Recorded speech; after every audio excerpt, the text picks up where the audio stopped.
Somebody's only light gonna shine tonight. Oh yeah, she's gonna be somebody's baby tonight.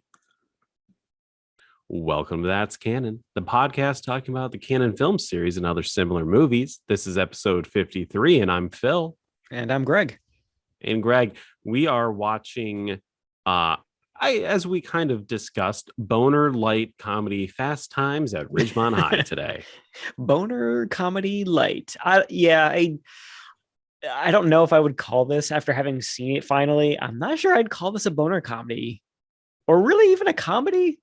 I mean, we'll talk about why, but it's definitely, I laughed too. I'll save this argument for the end, but I would argue it's a boner comedy for sure.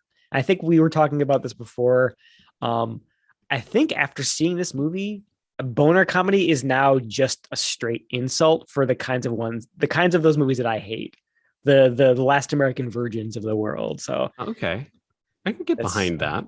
Yeah. So one of the keywords for this movie on IMDb is caught masturbating, which 4 out of 4 people found really relevant. Wow, that really helps me evaluate this film. I know when I go to IMDb and I search for a movie, I look for the keyword caught masturbating. I think you meant to type in RedTube or YouPorn or whatever one of those are.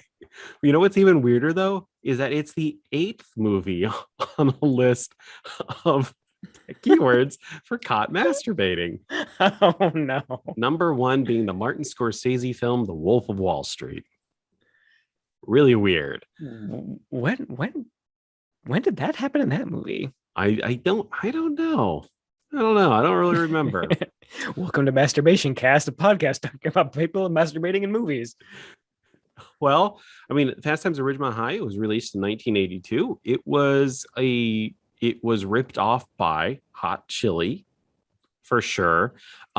What's interesting about this movie, though, Greg, and I don't know if you know this, it was written by Cameron Crowe, and it was based off of a book that he wrote called Fast Times about a real school. Like, these are slice of life snippets of real people's lives.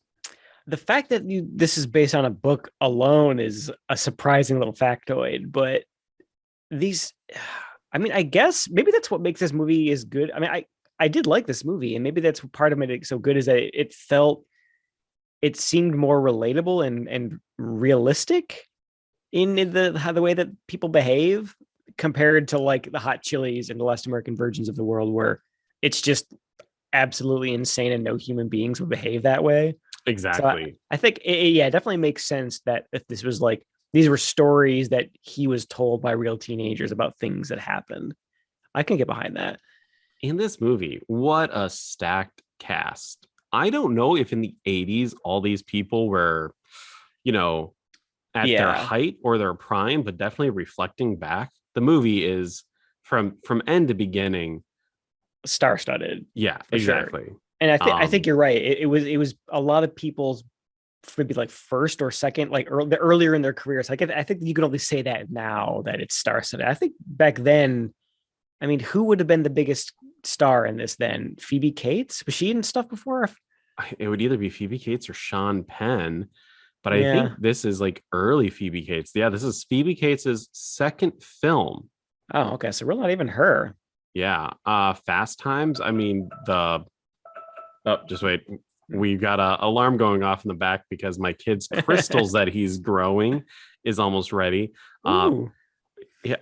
This is Sean Penn's, like, I don't know, first real named thing. He was in The Beaver Kid 2 as Groovin' Larry before this.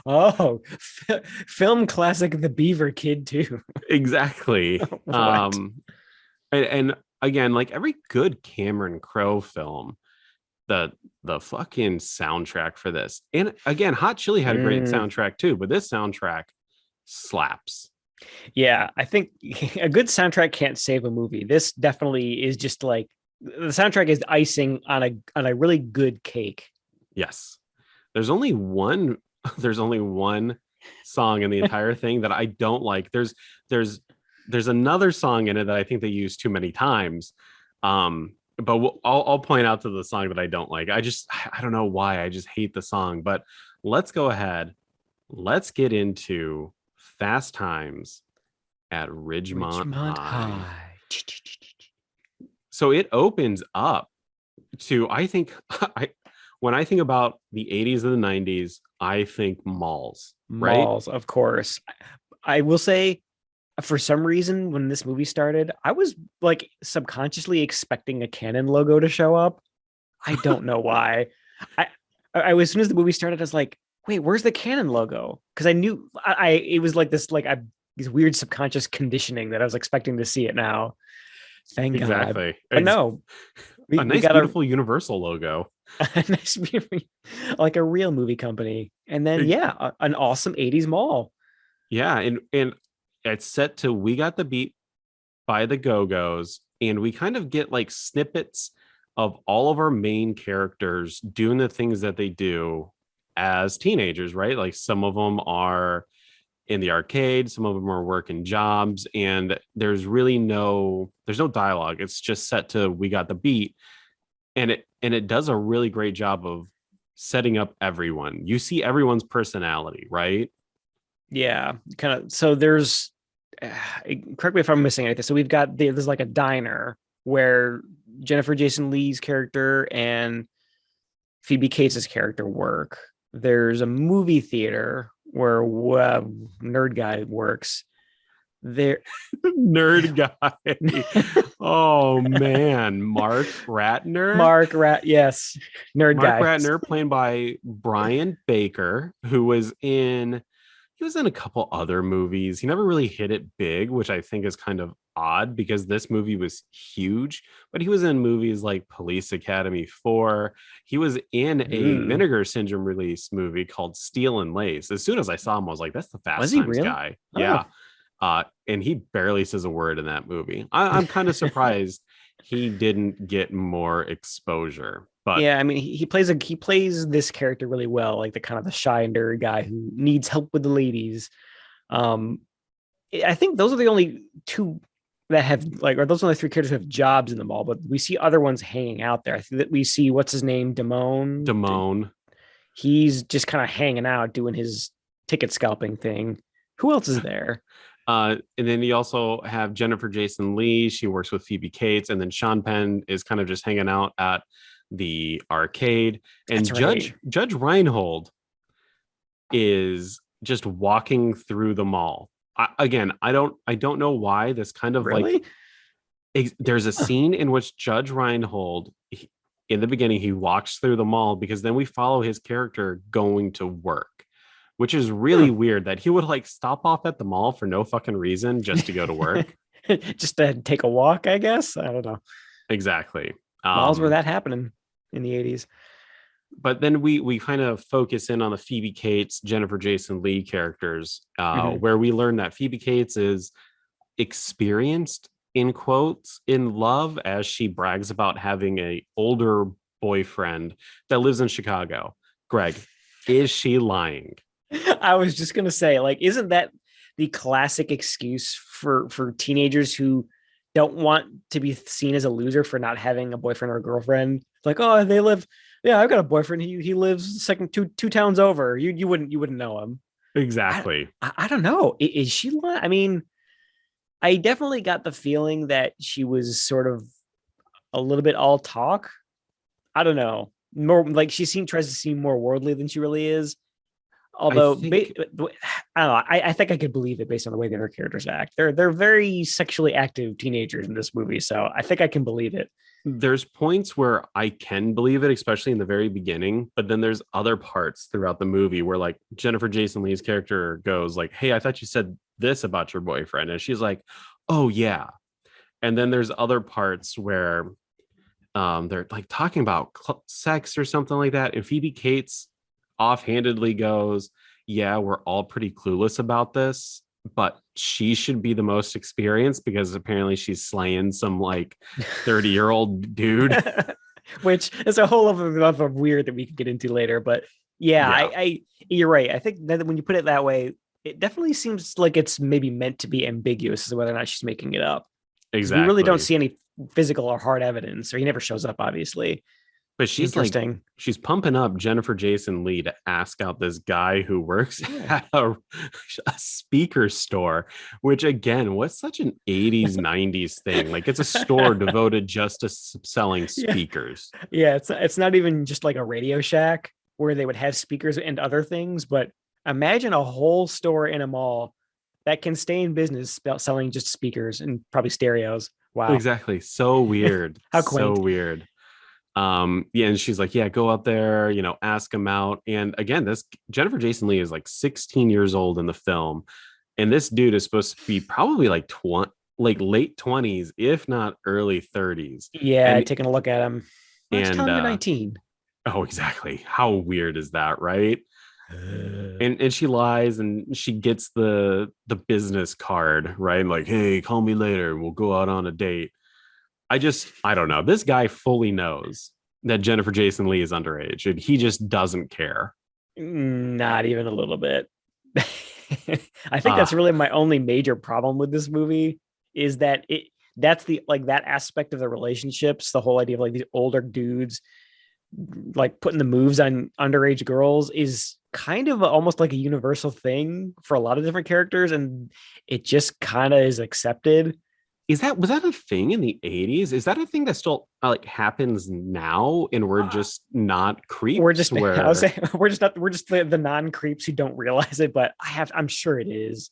I mean, I think this is the second time I'll mention this, but like the lyrics to My Sharona. Oh yeah. I mean, come on. Exactly. My Sharona.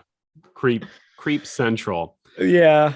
But then we transition to a non-creepy relationship, which I kind of like. It's always endearing in the beginning of the movie when Judge Reinhold's character, who I do love Brad Hamilton. I think he's the best reflection of, you know, I'm the shit in high school and that transition to real life, right? Yeah. Because Judge Reinhold is dating Amanda Wyss in the movie, who's Tina from fucking Nightmare on Elm Street. I know. Again, star-studded, not at the time, but now, especially for horror fans like us, like seeing people like that show up in other movies is just a nice little treat. Exactly. And Judge Reinhold, he's like the cock of the walk. He's employee of the month at this fucking burger place that they're all working at. And he dumps the fries out, and he's like, we will not serve you before your time is right. Just like all these like really great goofy lines, because he loves his life. Yeah, he has a lot of really weird kind of goofy lines, I think. And in any other movie, I would think it's just bad writing, but it just seems intentional here. Like he's just kind of an awkward teenager who's a little, like you say, he's like a little high on himself. I don't know. There's just something about the way he delivers it too. It just seems very like goofy and weird, and kind of like a realistic, awkward teenager way that makes it really endearing. It's so great. And as he's preparing for his, you know, job as a burger burger flipper,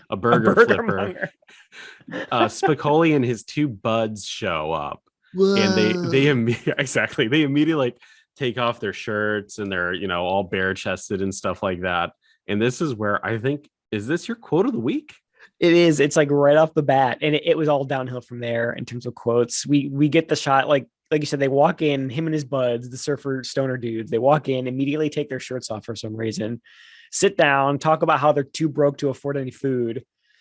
And Judge Reinhold, he comes in, he says, like, he points to the sign on the wall that says no shirt, no shoes, no, there's something, it's like a weird, what does the sign say? It's like no dice. Shirt, no shoes, no dice. Right, exactly. I should have written down what the sign said, but yeah, like he like points to the sign, he says, learn it, know it, live it.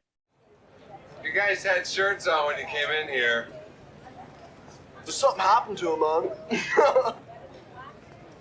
Come on, Spacoli, just put the shirts back on. You see that sign? No shirt, no shoes, no dice. Right. Learn it, know it, live it. Whoa. It's such like it's such a weird thing to say. It's It like is. it's almost like a motivational thing. I don't know. There's just something about the way he delivers that line. It's He hilarious to me. And he like breaks the brains of the stoners by saying it. because not only is he saying it, but Judge Reinhold does such a great job that his character fucking believes it. Believes it. Like He is it's different all that about this burger shack. exactly. Judge Reinhold is saying it, but as he's playing the character Brad fucking believes that shit. Oh yeah. He's not about to have these shirtless schmoes harshing the ambiance, the burger shack ambiance in his place. And Learn now, it, know it, live it.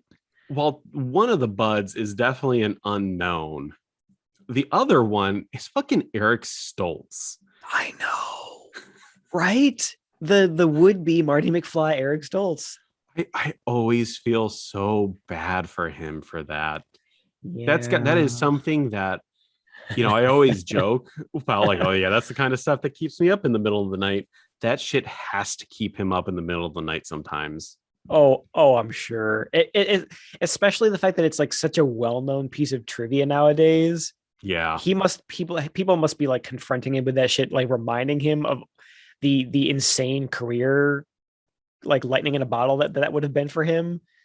And yeah, sorry, what was the excuse? Like he was too serious. Like he was a good actor. He just like Yep. didn't fit Marty McFly's vibe. Didn't fit the tone. He like Yeah. even when you see like the few scenes that they released, it definitely is a different tone. He's more serious. He just doesn't have that affable Every kid kind of everyday kid kind of thing. Which yeah. I mean, like Eric Stoltz did still make some really great movies. Like I'm a apologist for The Fly 2. I think The Fly 2 is pretty good. It has a lot of great creature effects in it. Mhm. And then like he was in like Pulp Fiction and shit. So Yeah. sure, he missed out on Back to the Future, but we got him in Anaconda, and that's okay. As like, wasn't he the guy he gets bit in the very beginning and he's like basically bedridden the entire movie? He's pretty much gone the entire movie. Oh, Eric Stoltz. It's like a metaphor for his entire career. But as we transition to the next day, and we're at Lincoln High, I think is it Lincoln High? I think that's the high school. Ridgemont High. It's fucking Fast Times at Ridgemont High. Oh my God. Why would I say that? Anyways, Lincoln High, that's definitely a thing. That's definitely a high school in another movie. Is that the high school in Last American Virgin? Lincoln High movie. I don't know. That sounds really familiar. I think Class of 1984 was that a Lincoln movie High? where it was set in Lincoln High.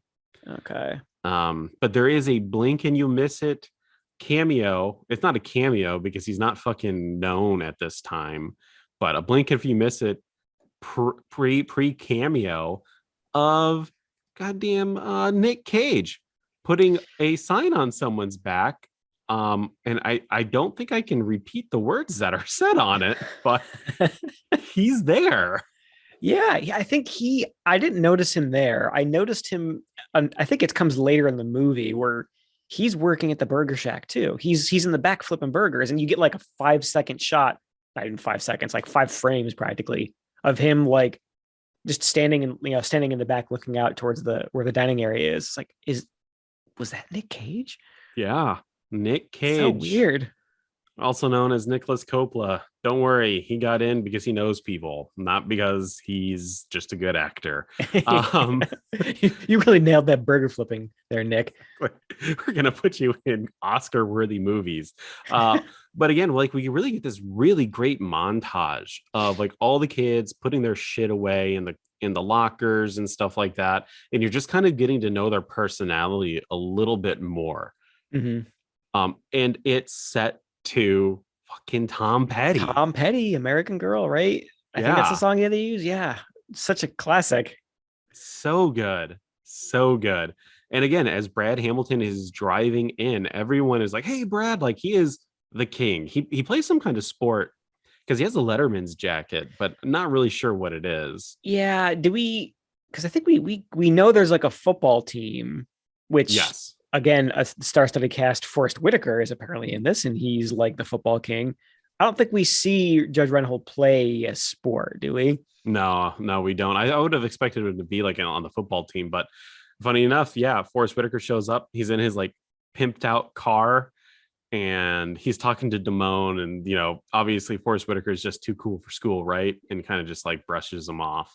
Yeah, I love like the casual like hero worship. This guy Forrest Whitaker's character he's almost like a legend. Like I don't think it's here, but at some point elsewhere in the movie, I think one of the younger kids, like one of the freshmen, probably is like, I hear they just fly him in to play during games. He doesn't even go here. It's such a funny little character thing. Yeah. And then Jeff Spicoli shows up, and he's got that awesome Volkswagen Beetle, and just a billow of smoke comes out, and it's so great. It's not a Beetle. It's the VW buses. Oh, the VW bus. Yeah. It's so great. Even funnier. Like if you were to ask any of the listeners, like just imagine a stoner car, like a giant VW bus that's like barely functioning. That's exactly what you imagine. It's awesome. And then we transition to Mr. Hand's class.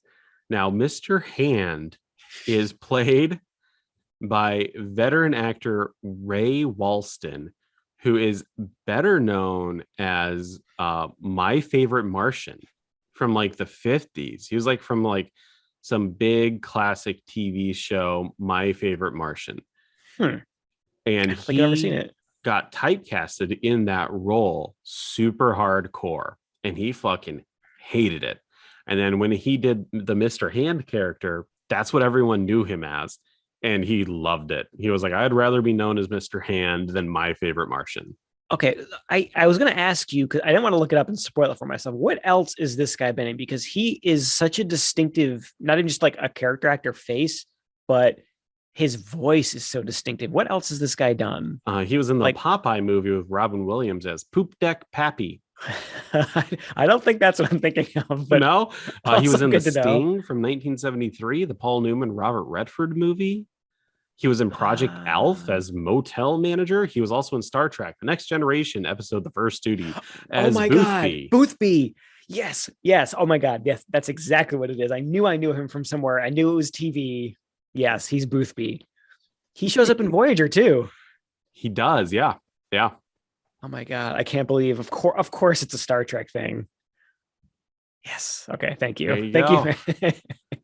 Your like your brain nerves like created a new fucking connection. Everyone on this listening right now just heard me make that brain connection. They just heard those neurons link up. Yeah. But what a great character. He immediately sets himself up. He's like a no nonsense teacher, and he's kind of given the works and the rules to everyone. And then Jeff Spicoli shows up late, and again, Mr. Hand is no nonsense, and he tears up his Spicoli's fucking class schedule. And he's like, get out of here. And I kind of flip-flop on the Spicoli character. Sean Penn does a really great job of making him endearing and annoying. And there's just at points where I don't know if it's because he's high, but he looks like he's about to cry when someone does something mean to him. He's kind of like a dumb dog. Yeah, I thought the same. I thought the same thing, because his eyes are so bloodshot, and you realize after, like, oh, he's meant to be high, like that he just has that's why his eyes are bloodshot. But I thought the same thing when he was getting like, basically getting a talking to from Mr. Hand. I was like, is he about to cry? He doesn't seem like the character who would cry at this. He seems like he's probably used to this kind of treatment from authority figures. Exactly. Super weird. And talking about weird is the next scene. Well, okay, before we jump off this one, I wanted to ask you, something really weird happens in this scene in the classroom. Like right before we cut away, he's like handing out a worksheet or something.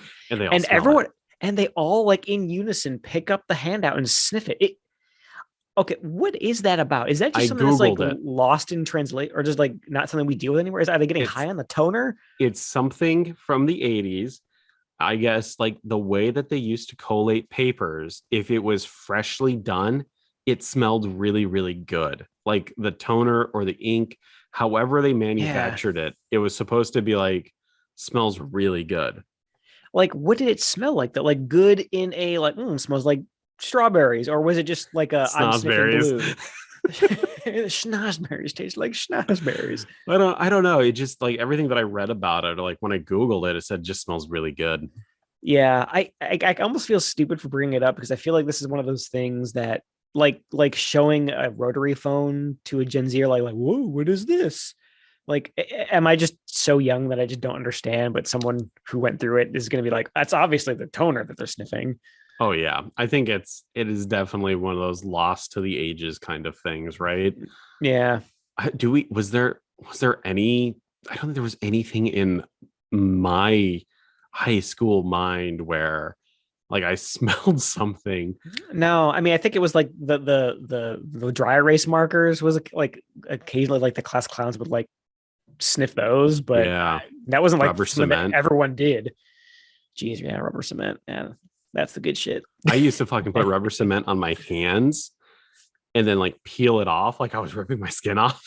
Oh, that was like you grossing out the girls in the Yeah. lunchroom. Look at this. Check it out. Yeah. Classic. Oh, okay. Last that reminded me. Did you let me know if you did this? So there was a thing when I was in elementary school where people would there was like a certain brand of pencil case that had like a little ruler, like a half, like 6-inch, like rectangle of plastic indentation on the top.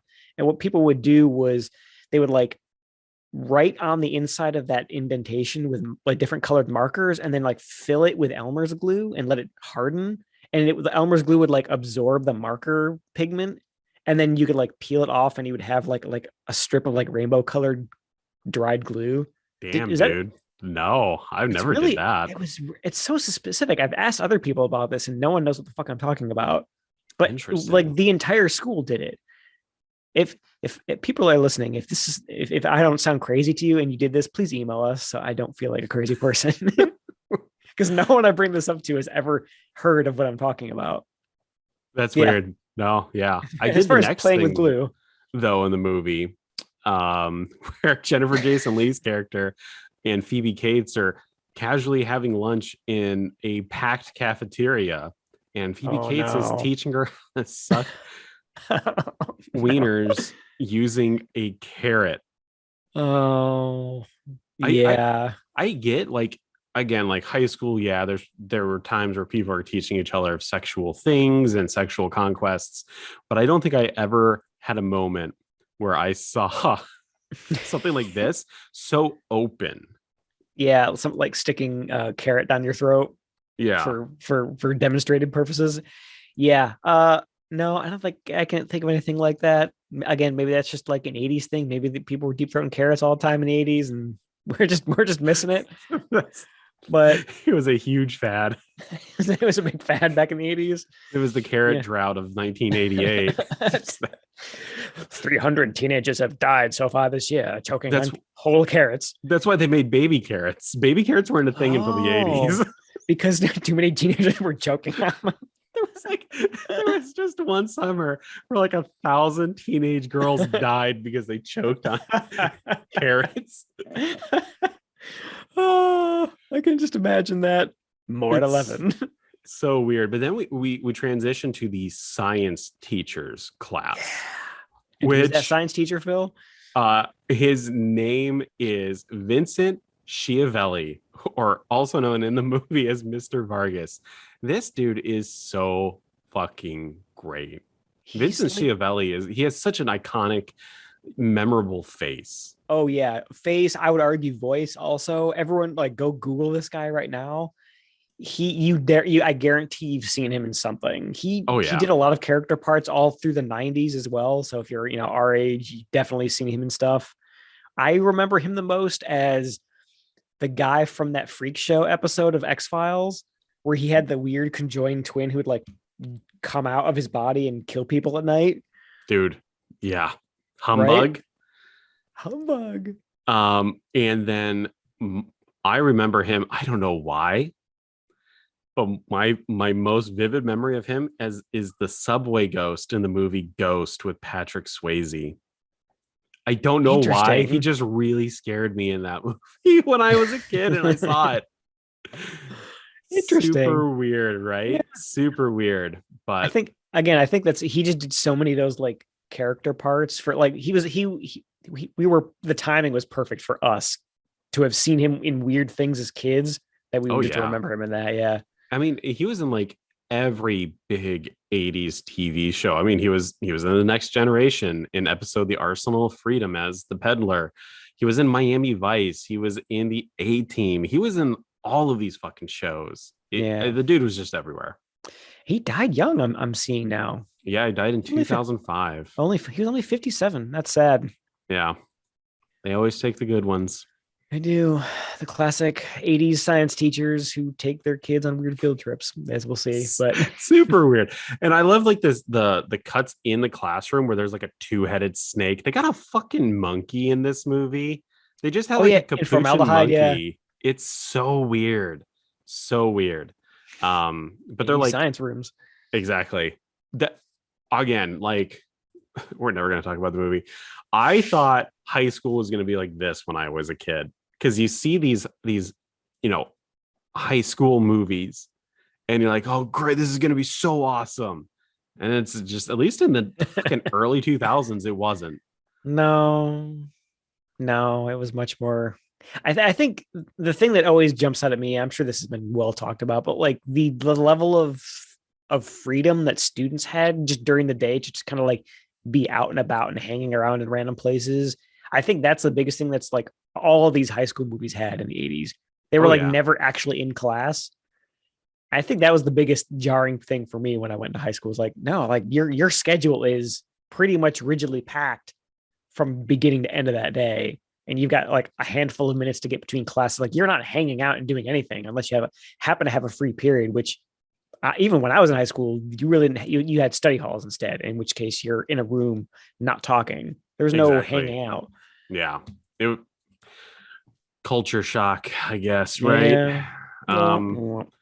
But Mark Ratner is trying to make his moves on Jennifer Jason Leigh in the science class. And he's really bad. He kind of just like fawns at her from afar and looking at her. Which she doesn't even know my name, man. Because you're not talking to her, goober.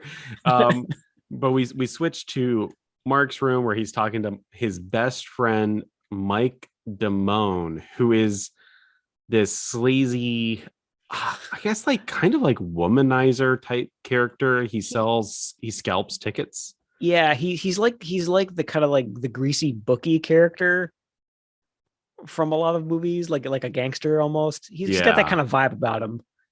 He has a very distinct voice though, and I'm surprised he never did like voice acting. Yeah. I can see him voicing like a mouse or a rat character in a 90s kids TV show. He's got like a rat face. He's kind of like a rat kid. He's kind of a rat kid. Yeah. Not to be confused with the wiener kids like Mark. Exactly. This guy's a rat. But he's kind of teaching Mark how to put the moves on Jennifer Jason Leigh, be a man, act cool.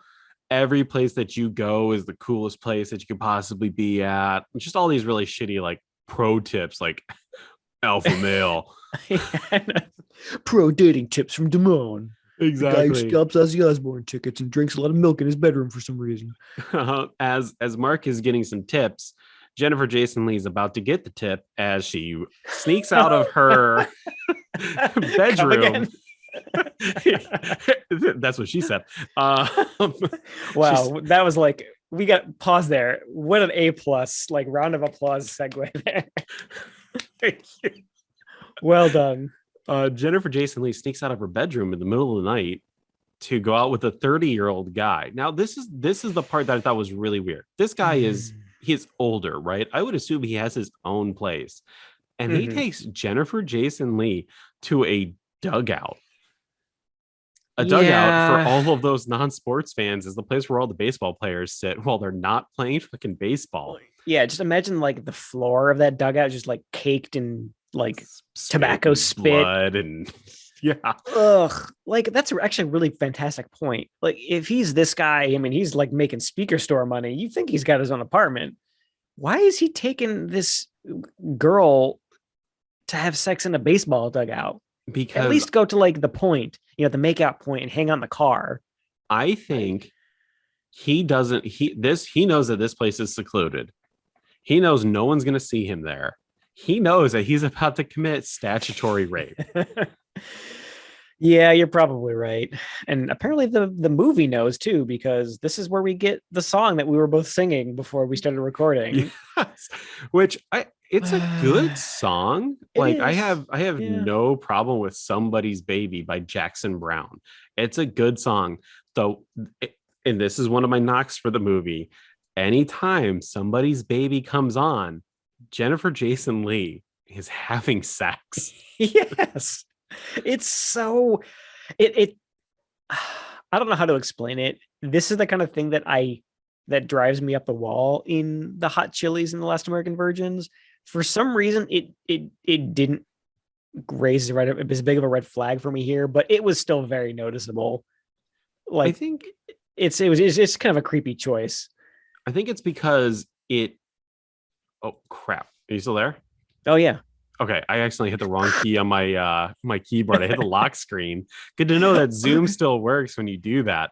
Hey Phil, to come off, you just Alt F4. Yeah. I think what's weird about it is it reminds you you're watching a movie. Right? Yeah. Like when you hear the song more than once in a sound, like especially like a soundtrack song, like a real song, quote unquote real song. Mm-hmm. It pulls you out when you hear it twice because you're like, I've already fucking heard this, which Hot Chili had a huge issue with. And the fact that she essentially has a theme song, for lack of a better term, for when she has sex. Yeah, it's and then kind of weird. Not even a theme song for the character, you're right, but for specific scenes in which she's having sex. Again, this character is 15 years old. Yeah, exactly. Which again, like, I know we've talked about this in previous movies, but Jennifer Jason Leigh gets nude in this film, and she's supposed to represent an underage girl, but she is 20 years old when they made the movie. That's kind of weird. It's what movie was it? You're right. There's definitely another movie where it's we talked about this kind of weird like gray area where the actress was well above age, like no problem there. Like she clearly consented to it. It's not problematic in like the real world, but in the context of the movie, it's weird because the character is supposed to be played underage. And in this weird, nasty, spit-soaked dugout, she takes her top off with this 30-year-old guy who's creeping on her. It's weird. As they make passionate whoopee in the dugout, you see like things like surf Nazis must die, which I had to look that up. I thought it was like a fucking movie or something, but I guess like a surf Nazi is just someone who's just really mean on the waves. I guess so. And also disco sucks. And disco sucks. Disco does suck. But exactly. But then it's over. Then we transition to the next day where Jennifer Jason Leigh is talking about how it hurt, but it was, we're not going to get to the nitty gritty, but that she did it. And Phoebe Cates is like, it gets way better. When my boyfriend comes here, we have sex all the time. Yeah. Because I'm Phoebe Cates. Phoebe Cates, what? Your voice has seemed to have changed. Exactly. Then we transition to Brad washing his car, and he's listening to Raised on the Radio by the Ravens, and I fucking hate this song, but man, is he having a great time washing his car. Like he spazzes out doing it man. Too. This Buick, it's almost paid off, baby. It's so great.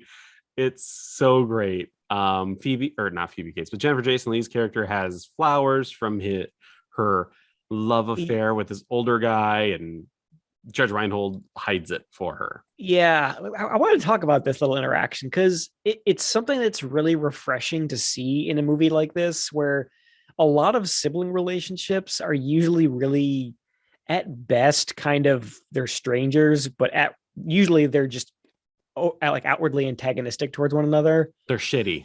They're shitty to each other. But in this one, I really love the relationship between Judge Reinhold and Jennifer Jason Leigh's characters. There's a little bit of that there, but like when the chips are down, he's looking out for her. And I noticed it here first, and it comes back in a big way later. But yes, I just love that interaction where he's like, he knows, she gets the flowers from the old guy creeper, and she's like, Mom and Dad can't see these. Can you hide them for me? And he doesn't ask any questions. He's like without even thinking, he's like, yep, he like toss him in the trunk. It's just like it's a really sweet relationship that he's like looking out for his younger sister. I love it. It is. You know what? I totally agree with you on that. Mhm. But then we get more awesome Brad action as he goes to work and Burger flipping. burger flipping. I could watch Judge Reinhold fucking flip burgers all day long as the character Brad. Because I think in this scene he's teaching another nerd character how to flip burgers properly, right? Is that this scene? Yeah, and he's like, I'm thinking of dumping Tina. I know her name isn't Tina in the movie, but it's fucking Tina. And he's like, I'm thinking about dumping Tina because this is my last year in high school and I really just got to spread my wings and fly. Oh, I'm trying to hold that. Not with that face. You're like a 6, dude. Yeah, fucking Tina's like a 9. Yeah, 10. You hold on to her for dear life. But yeah, he's again, yeah, teaching the nerd how to do the job and stuff like that. And it's just, again, just really good character moments. And as soon as Judge Reinhold walks away, all the burgers are on fire. You gotta flip them, dumbass. It's so funny. I'm fucking dying just thinking about it. Stupid nerdlinger characters. And then we transition to Mr. Hand's class, and he's doing the shitty teacher thing where he announces the grades as he's handing out the papers, which I've had teachers do this before. Public shaming people. Yes, yeah. It was in college. He was like, I'm going to hand out from, the lowest grade to the highest grade. And then he gave the kid his paper like right next to me, and he was like 50. And I was like, oh my God, fucking brutal. 50. Yeah. Oh, it was a film class too. I took a film class in college the first time I went to college. Oh, cool. And what was funny, it was like me and one of my buddies, we did it together. And at the end of him, like getting to the end of him handing out the papers, he stopped and he was like, I thought you two were going to be chuckleheads the entire time, but your papers were pretty decent. And he gave it back to us. But 80. that yeah, exactly. It was like a B. But that teacher was a fucking chucklehead because he would always forget the movies. And then one time he brought Bram Stoker's Dracula, the Francis Ford Coppola version, on Laserdisc. And he was like, I need someone to sit next to this Laserdisc player and fucking flip this disc and then put in like 4 more discs to watch the movie. I'll say that's not a short movie either. That's got to be at least 2 discs. We told him after that, I was like, just ask us if we had the movie because we have tons of movies. And he was like, do you guys have this movie? Because I don't have a copy. And I was like, yeah. So we would bring in our own fucking copy. I say, yeah, like DVD. Jesus, dude. It was not that. Oh my gosh. It was a community college. What can you expect? But yeah, so Mr. Hand he's handing out all the papers, and then Spicoli, he shows up late again. And it's just like the running gag of the movie, right? Where he's but it's still like the interactions between Spicoli and Mr. Hand are good. Like they're kind of like in quotes movieized, right? But you could totally believe these characters interacting this way with each other. And you know why, Phil, is because there's something in all of the characters have in this movie, and that's nuance. There's like Spicoli isn't like just a cardboard cutout of a surfer stoner dude. There's like some kindness there, and he will occasionally say some really insightful things. I don't remember what he says exactly in this scene, but I think there's a moment in this scene where he and Mr. Hand have an interaction, and you can kind of almost tell that there's like how some teachers will behave that a certain way with like the class clowns who they know have potential deep down, exactly, but they don't apply themselves. You can sort of get a feel for that in this scene, and I really appreciate that it wasn't just like, again, a cardboard cutout of this relationship with a bad student and a strict teacher. I like that there's more to it than that. There is a unannounced respect that Spicoli has for Mr. Hand. Yeah. Right? He respects him as his elder. It's just unfortunate that Spicoli is also a stoner idiot and he just can't get to class on time. Yeah, and it pisses Mr. Hand off to no end. Yes. We get another great 80s moment. It's like Christmas time at the mall. Some kid pisses on Santa's lap. And we get like a close-up of just like a piss-soaked Santa's outfit is, oh my God. It's just like Yeah. these small moments, these interconnected moments between the vignette of scenes that are so great. I wasn't expecting this coming into this movie. I wasn't expecting it to kind of span this huge. I mean, it's like a whole school year, right? Yeah. I wasn't expecting it to have like Christmas scenes. I was kind of assuming it was like a lot of these 80s teen movies where it all revolved around like a specific point in time, like the big dance or the big football game or like some big kid event. So it was like a week's worth of time. I kind of like that you spread it out through a whole year and you get little slices of interaction throughout their lives the whole year. It's kind of refreshing. You get like character growth too. Yeah. You get character growth and regression in some of these people, which is great. Because now it's December and Jennifer Jason Leigh is lamenting that stereo dude hasn't called, and Phoebe Cates in the beginning she was like, oh, it's so fun, he sells radios, oh, he's so hot. Now she's like, well, he's probably just going to be some loser that goes bald and sells stereos for the rest of his life, so consider yourself lucky. Yeah, she's Phoebe, that her character, she's a really great friend. She's kind of a bad influence in some ways, but she's a really good friend. Like no matter what, she's always got her back. It's kind of nice. Exactly. But yeah, and they do a really great job. Like you can totally buy that these two are like friends and stuff. Best buds, yeah. Exactly. Mark Ratner finally gets the courage to ask Jennifer Jason Leigh out for a date. He does it kind of fumbling, but he does it and he succeeds. And then we cut to Brad, and he is erasing the words big hairy vagina in a different word off of the bathroom wall. He is. I wrote that down too. I was just laughing. Like the graffiti in this movie is fantastic. I mean, I think I counted 2 or 3 disco sucks actually, but this one was pretty funny too. It's just like, it's again, those little touches that like teenagers 100% do that. Exactly. I mean, it would have been the only way it would have been funnier if it was just like a picture of a dick. Oh yeah. I'm guilty of not writing things like that, but drawing things on the bathroom wall. Oh yeah, 100%. Every teenager draws crap like that, at least in like markers on things. I mean, like bathroom stalls and stuff. Like that's what teenagers do. It's perfect that they included it here.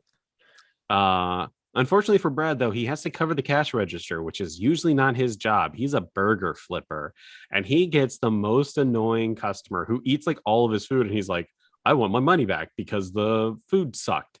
And then Brad explodes on him and threatens to kick he's gonna 100% guarantee his ass kicked or something like that. He has like some line, and it was some so great line. And then he gets fired on the spot.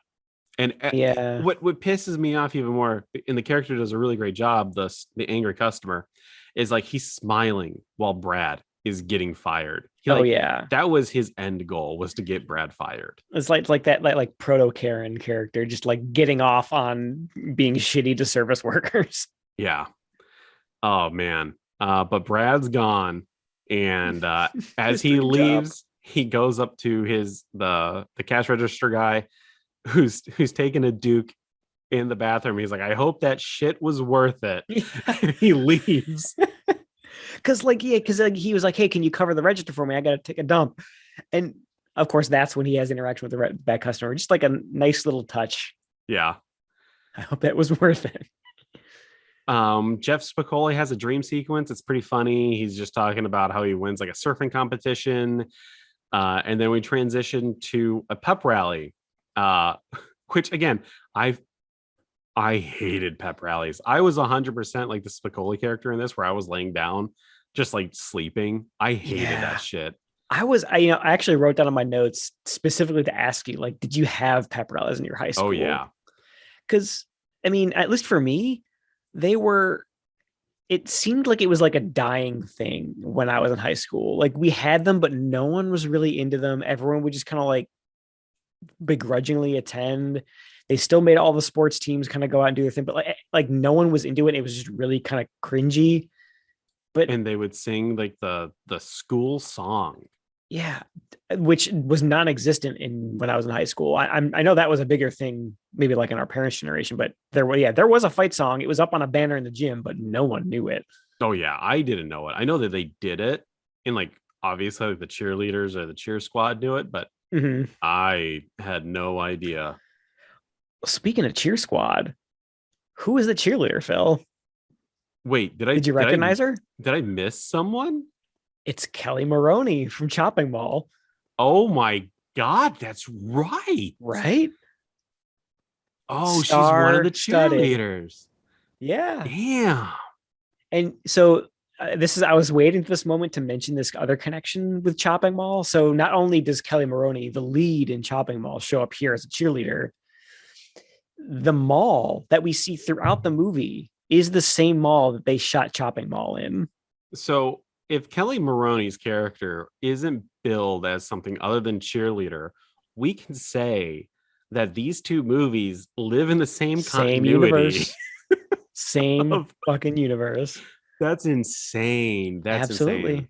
insane. Isn't Vincent Schiavelli? Isn't he in Chopping Mall? Isn't he? I might be thinking of another character actor. Who are you thinking of? I don't remember him in there, but I could be wrong. What? Never mind. The guy that I'm thinking of was the. Never mind. I don't know why I would think they're the same. The diner fat owner guy, the Paul Par Bartel. the waitress more butter guy. Yeah, exactly. Oh man, the only thing that this movie needs is fucking Dick Miller. Yeah, but Chopping Mall, what a great movie. Chopping Mall, yes, great movie. That's a 5 out of 5 movie right there. Hell yeah. But yeah, the whole cheer thing, yeah, I wasn't really into that. And then this is the scene where Brad gets dumped by Tina. Tina does like a as the turntables turn kind of move and goes, oh, I'm getting out of high school. I gotta spread my wings and fly. I'm about to get murdered by Freddy Krueger. I gotta see other people before I get murdered. Yeah. And he gets dumped. And thus begins, this is definitely like the cart down the hill for Brad's character. His whole life's falling apart, man. He lost his beloved burger flipping job. He lost his girl, or his girl broke up with him before he could break up with her. It was awesome. It's such good setup and payoff throughout the entire film, right? Mm-hmm. Yeah. As any real good film should be. If we transition now to Mark Ratner and Jennifer Jason Leigh, they go to like this really ballin' German restaurant. Like the decor in this place is to the nines. It looks great. It looks like they'll have good food, right? Yeah, you can like smell this restaurant. You can smell like the deep fry, like the kind of like the oily glaze on the tables from all like the fried food. It's in. Oh man, yeah. You can taste this. You can taste this scene for sure. But unfortunately, Mark forgot his wallet, so he calls Damone, who is again drinking more fucking milk out of the carton. I wasn't just making a joke there before. Like no. This character, he's drinking milk in like half the scenes we see him in. I think he has brittle bone disease. he's like Mr. Glass. Yeah. This is a proto Unbreakable. But again, like Mark seems like calcium. He seems like such a good guy. And maybe because he's nerdy and sheepish, and Damone he's like a secret nerd, right? He is like the Dennis Reynolds. He thinks that he's cool, but Dennis Reynolds is actually just a really shitty person and no one likes him. Yeah, Damone thinks he's a 5-star man. He's not a 5-star man. No. So Damone's gonna get Mark's wallet, but he doesn't do it in an expeditious manner. And it's the end of the dinner, and Mark is kind of sweating it out. And Damone finally shows up, and he's like kind of sweet talking Jennifer Jason Leigh at the same time.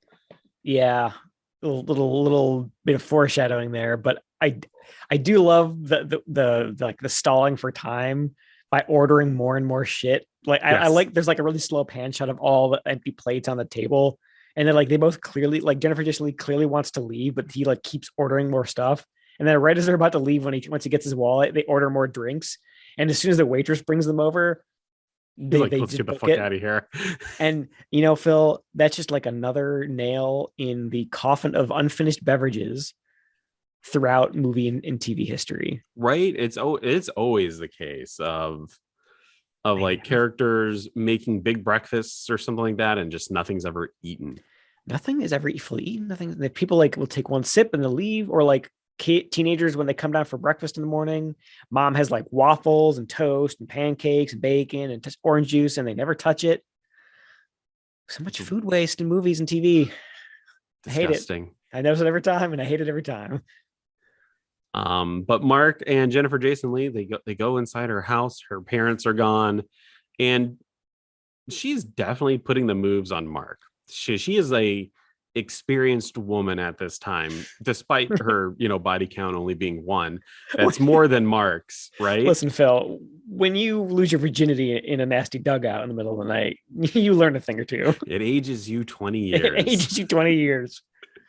And Mark he's like a really good guy. He's a sweet guy, and he's trying not to take advantage of the situation.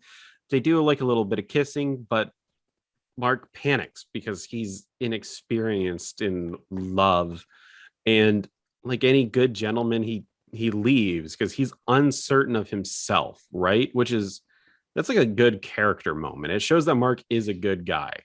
Yeah, exactly. He's nervous. He doesn't know what to do. He panics and just tries to leave. And of course, which is like a great bit of drama, is Jennifer Jason Leigh, like she reads that as disinterest. Yep. Which she tells Phoebe Cates. Yeah, she's like, oh, he's just not that into me. I was like, I think even Phoebe Cates, like, he's that kind of guy, Mark, you got to throw yourself at. And yeah, Jennifer Jason's like, I did. I was, and she did practically throw herself at him. And then he just kind of, like, that was like the opposite approach that you need to take with his character in reality. Exactly. But yeah, so now Phoebe Cates or Jennifer Jason Leigh has it in her mind that Mark just doesn't want her. And then we transition to another really great scene where Jeff Spicoli is driving Forrest Whitaker's awesome car with his little brother, and like they're getting high and talking about boobs. And then Spicoli wrecks the fucking car, and he's like, my dad has a really great set of tools. We can fix this. And then they like assess the damage, and he's like, no, we can't.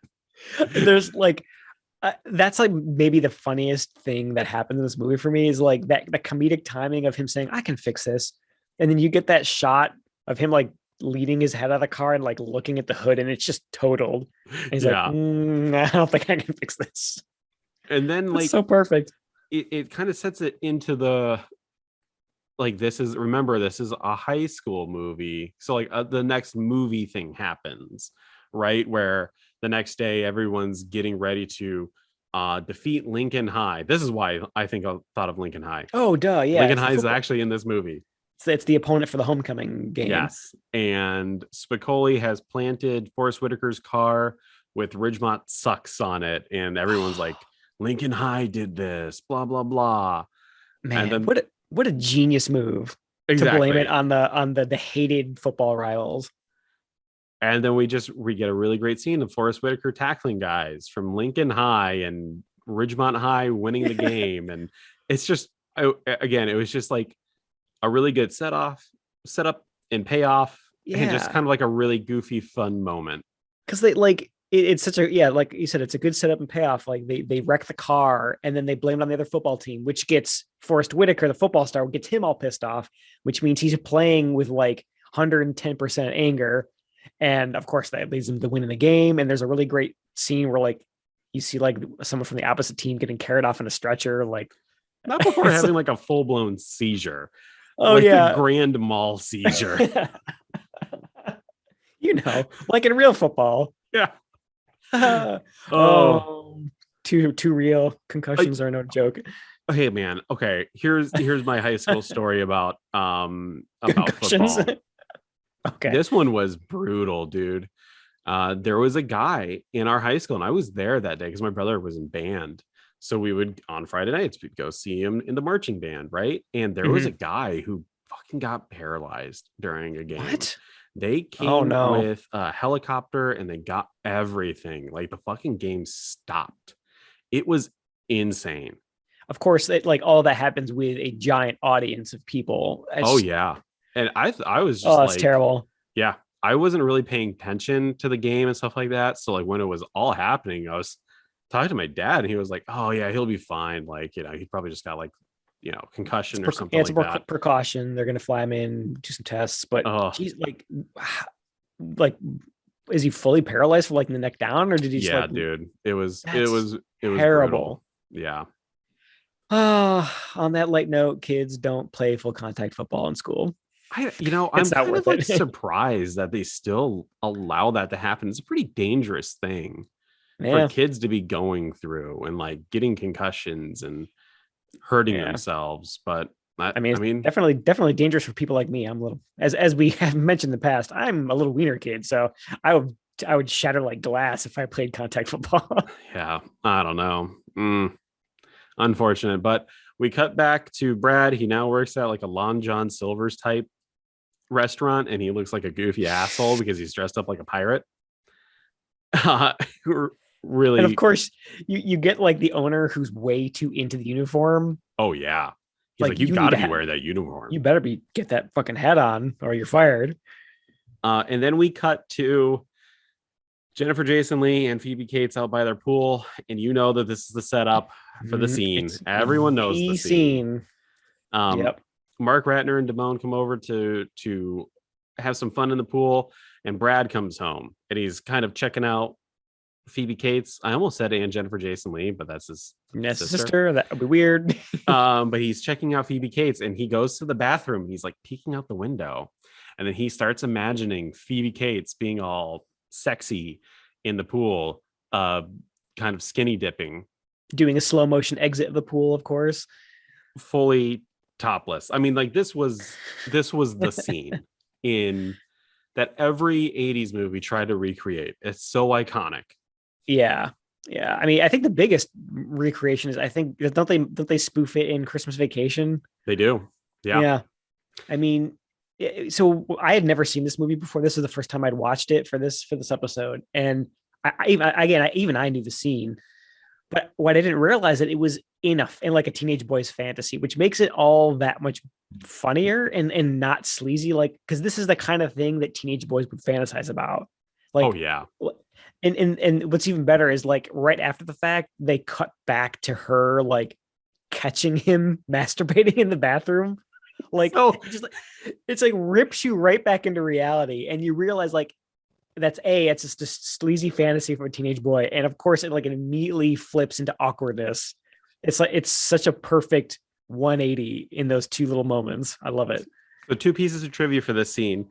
Phoebe Cates was originally nervous about being topless, and Amy Heckerling, the director, was like, it's only going to be for a few seconds, which it is only for a few seconds. And they're like, no one will really be able to like stop and see it, right? Because you're in motion.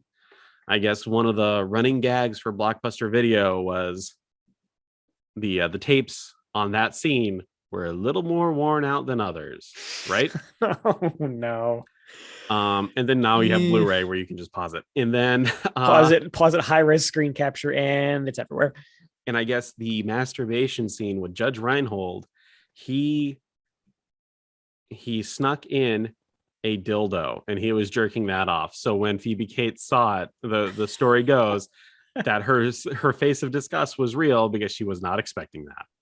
Oh my God, that's so perfect too, because her face in that, like it either is a fantastic acting job or it looks like a real reaction, because she just has this like disgusted like smirk. I don't even know how to describe it, but she looks genuinely shocked at what she's looking at. That's awesome that he like brought in a dildo to do that. And another great Brad moment, he sits there and he's like, does anyone ever fucking knock anymore? It's just, again, Brad is just, he keeps on going downhill. It's such a great fall. His life, it just like can't get any worse, because like this is the part in the movie right after he's getting mocked for that outfit. And isn't that the part where he goes on that delivery? He's about to go on the delivery. Okay, I won't spoil it then. Yeah, but his life sucks right now. And of course, he gets caught. Yeah. There's a quick scene between Jennifer Jason Leigh and Damone and this kind of ignites the spark in Jennifer's eye for the character. And we kind of get that, and she's like writing Mrs. Mike Damone in her notebooks now and whatnot. And we have this again, another great Mr. Hand Spicoli interaction. Spicoli gets a cheese and sausage pizza delivered, which it looks so fucking good too. Yeah. And then Mr. Hand takes it and disseminates it out to everyone but Spicoli. And he's just he's like, harsh, bud. It's such a great scene. Again, he looks like a sad dog when this is happening. Yeah, like a sad puppy. He doesn't understand what's happening. Oh, my pizza, bro. Yeah. But after school, as Jennifer Jason Leigh she's walking out, she catches up to Damone and she's like, hey, why don't you come over and swim at my place? Which then quickly turns into them having sex, and that song comes back on again. They're her theme song, so to speak. Yeah. But I do like it as they're having sex. I don't like them having sex part, but as they're having sex, she quickly realizes that it's not as romantic or as good as it was the first time, and the music kind of distorts to reflect that, right? Yeah, because like now it's like they're two kids. Yeah, like it kind of rips you back into reality of how that would actually be in real life. It's like there's some kind of like the record scratch. And also, the matting for this scene is a little bit different from how they shot it. Originally, Damone's character hung dong in this film, but they they didn't want to have a full frontal shot of him. But yeah, so he also lasts for like 2 seconds. Probably as most teenage boys do when they first do it. And she's lamenting this fact to Phoebe Cates the next day as they're cutting up a hard salami. Phallic. Yeah, that was almost like an Austin Powers gag. Yeah. Like cutting to slicing salami. They work at a fucking movie pizzeria. What the fuck are they putting that on? And okay, like I was gonna ask you about that too, because this salami is not like like pepperoni size, like little quarter size slices. This is the size of a softball in diameter. Yeah, it's huge. Where's that going on a pizza? Come on, that's just weird. But Jennifer Jason Leigh's character has let the word out that Damone is a stud, and all the girls are eyeing him now. Right? I got another alarm for some reason. Hey Google, stop! Shut the fuck up. Oh, it's because my kid's making a volcano thing and now they can take it out of the mold. Man, volcanoes and crystals. I know. Science cast. You're getting a little science inside this episode, folks. Whether you like it or not. But the next day, like Jennifer Jason Leigh and Damone are talking, but you can see like Damone is kind of dismissive of her. He's like, he hit it and now he's going to quit it. Doesn't really care about her. Gets a little awkward. Sure. As I would see probably a lot of like first interactions between people having sex. There's probably that awkwardness of I've seen you naked. Yeah, and they didn't really know each other that well, so it's like a stranger who you've also seen naked. It's definitely makes for some awkward interactions in this movie for sure. I'll say this: when you enter the military and they make you all shower together, like 30 guys naked, you lose that pretty quick. There, you lose that really quick. Sense of shame out the window to the point to where like I knew guys later on, like we because the military is a small world where you meet up again and someone's like, do you trust Phil? And he was like, oh yeah, I've seen that guy naked before, like I trust him. That's an interesting method of bonding. Hey man, when you've seen someone's dong, there's nothing but trust. It's nothing but trust. Now this is the scene. Brad gets a delivery of like fucking fish sticks. First off, it's a fish place, right? It's like a fish taco place. Yeah, Long John Silver type place, right? Yeah, fish and chips and other things. The boss is like the guys at IBM have ordered a smorgasbord of food. Anyone knows in an office type situation, you don't fucking eat fish. You don't order. I will say fried fish might be okay because it doesn't really smell like fish. It just kind of smells like fried food. Fried chicken, fried fish, they all kind of smell the same. It has that oil thing, right? Yeah, the kind of fried oil. But yeah, it's still, you would never risk it. Because if it Yeah. was a little too fishy, you would be that guy in the office. Oh yeah, no one would let you live the down that you fucking Gonna brought. microwave some herring in the office microwave. Every once in a while, I will bring salmon, but I eat it cold. So I don't heat it up. There's really no smell. I eat it Take one for the cold. team. But yeah, don't be that Those- guy that fucking microwaves fish at work. Yeah, no, not like these idiot IBM guys. Apparently, That's what I was like. I was like, they're fucking working at IBM. How stupid! This must be like the loser branch of IBM. Like, eating fish at work. Ugh, that's not going to sit well, especially like deep fried fish. I can believe actually this is some like, socially unaware hyper nerds designing like next gen computer chips. They would absolutely be the ones who have like no decorum and would order a bunch of fish for lunch. And fucking tartar sauce. Sauce. Give them their tartar sauce. But so Brad is going to change into his street clothes, and his boss is kind of dressing him down like, no, you got to represent Captain Jack's Fish and Friary, blah blah blah. Fish and Friary, dude. Unless you're actually Captain fucking Jack, shut up. No one takes themselves that seriously. Come on, dude. I've kind of had this experience when I worked at Winn-Dixie, which is like a Southern grocery store. Oh yeah, Winn-Dixie. Our manager, I swear to God, like I think he thought he ran Winn-Dixie. He was so he was Mr. hard. Dixie himself. Yeah, exactly. He was so hardcore about it. He was like always like, get your hands out of your pockets, this, that, and the other, and all this other shit. Like, you represent Winn-Dixie when you're here. Even when you're not working and you come here, like you represent Really? Winn-Dixie. Oh yeah, dude, it was insane. No one recognizes you when you're when you're not behind the counter. You are just any other teenager. Exactly. Idiot cannot on a power trip. Oh my God, my cat is freaking out. We've got both like Google alarms and cats meowing. Jeez. I remember one time working at Winn-Dixie, some customer said, I was kind of giving him shit because I didn't want to do the thing that he was asking. Again, I was like a douchebag teenager, like all douchebag teenagers. And he looked at slice of salami. Exactly. He kind of like looked at the customer, like looked at me and pointed. He's like, "This is why you're working at a grocery store and not a real job." And I was like, "Yeah, I'm also in high school, dude." And he kind of just like got taken aback that I like talked back to him. Well, and it was like, never. Kind of like he made the realization that I'm fucking arguing with a teenager right now. And I'm the one who's stupid. Am I the asshole in this situation? Oh man, I fucking loved and hated that job at the same time. You got good stories. I not like that. I worked very briefly at a restaurant at a golf course, and I was basically the busser. So I would, set up the places, like set up the silverware and the water glasses and stuff, and then I would bust the tables afterwards. The only interesting story I get out of that is I remember very distinctly coming in one day to be on dishwasher duty and just being told that I'm really slow at washing dishes because I would try to make them too clean.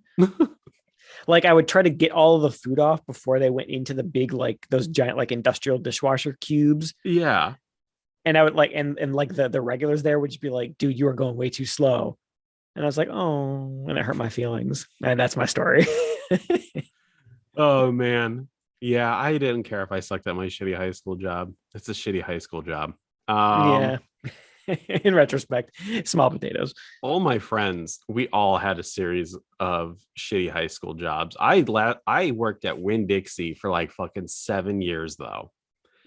I worked there 7 years. Yeah, like a little kid slave at Winn-Dixie. Jesus. I was like 15 when I first started working. As soon as I was able to work, my dad was like, "You're getting a job." And I would work there on the weekends because like the Winn-Dixie was right down the road from us. Like I could walk there. I didn't, but I could. My parents drove me, but I worked there from like I was 15 till maybe it wasn't like maybe it was like 6 years. I was definitely still like it was a college job too. So yeah, I worked there for a long time. It was insane. All the Winn-Dixie regulars were wondering where you were when you weren't slicing their salami. But as Brad is making the delivery, he takes a bite out of one of the fried fish fillets, and it obviously tastes like shit. And he throws all the food out the car along with his uniform, and he does a Yeah. U-turn and drives away. Just the mental image of him taking the bite out of the fish and like realizing that it tastes like shit is just so, his face in that scene is just so perfect. Yeah.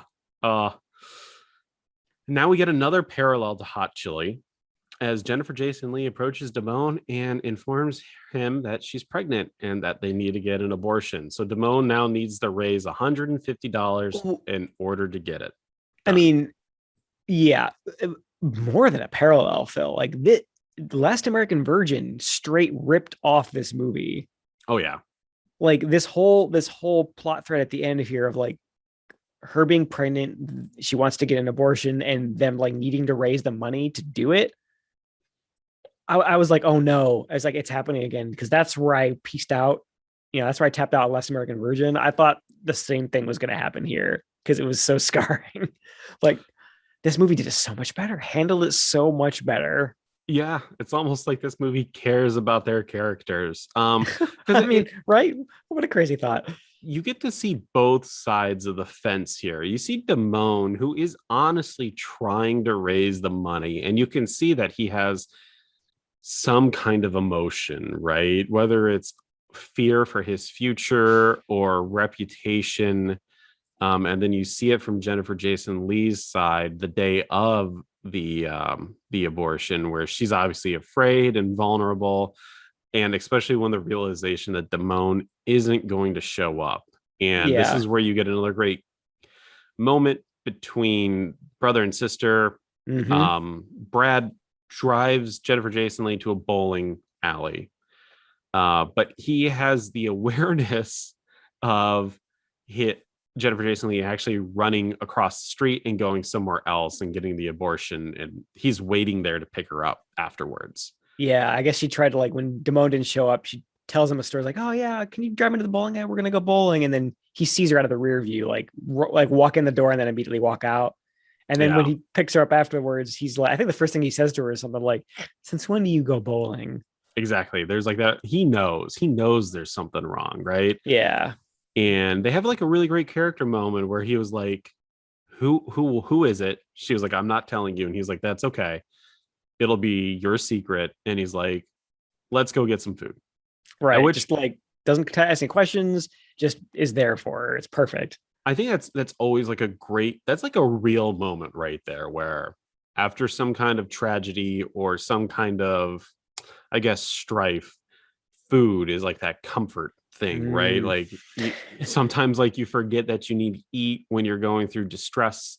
So the realization of someone going like, hey, let's go get something to eat. It kind of like, it brings those two characters closer together despite sharing not that much screen time with each other.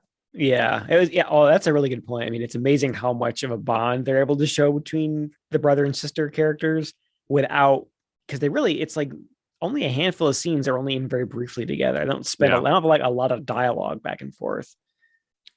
But yeah, it's really well done. It's really great. Really, really well done. Very tasteful. They don't show Jennifer Jason Leigh stripping down to get the abortion. Oh my God. Very tastefully done. I'm not kidding when I say like I was legitimately worried that we were gonna see like the same thing was gonna happen. Like they were gonna do that same kind of crap in Last American, like they did in Last American Virgin, where they show her undressing to get in the hospital gown, and it's done in like a creepy way where the camera zooms in on her boobs.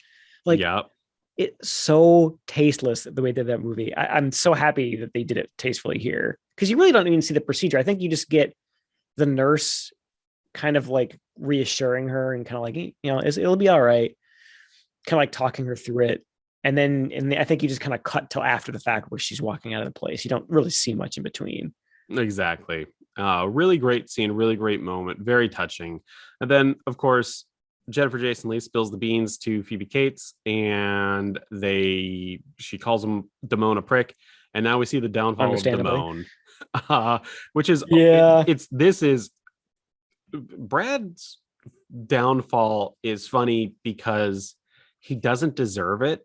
It just sometimes failure is like quicksand, in that when you fail a little bit and you start struggling, you start to fail even more.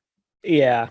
But Damone's is satisfying in that he's a legit asshole, Yeah. and He was kind of it's a great dick. to see the turn.